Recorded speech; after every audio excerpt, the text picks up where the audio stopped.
In this video, I'm going to show you a complete step-by-step guide on how to fix your request is pending on Instagram. So if this is something that you want to be able to fix, well then this video is going to be perfect for you. So what you're going to do firstly is to just open up your Instagram app and then come to your profile right here as you can see.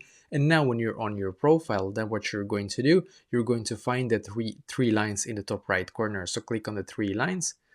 And as you can see, we should now be taken to this page right here, which is perfect. So now what we're going to do on this page is to just click on settings and privacy. So click on settings and privacy, and now it should take us to this page, which is perfect. So what you're going to do on this page is very simple. We're just going to scroll down a little bit, as you can see in here, and then you're going to click where it says help. So click on help. And now you're going to click on report a problem. And then once again, click on report a problem in here. And now you're going to click on include and continue. And as you can see, we should now be taken to this page right here, which is perfect because on this page, we're actually able to contact the Instagram customer support, and they are the only ones that can actually fix this problem for us. So you're going to write like this to them: I am having issues with this error. And then you're going to write your request is pending.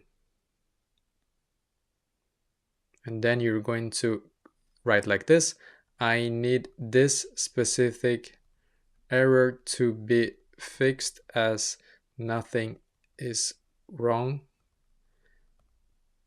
Nothing is wrong with my account. So write exactly like this now to the support. I'm having issues with this error. Your request is pending.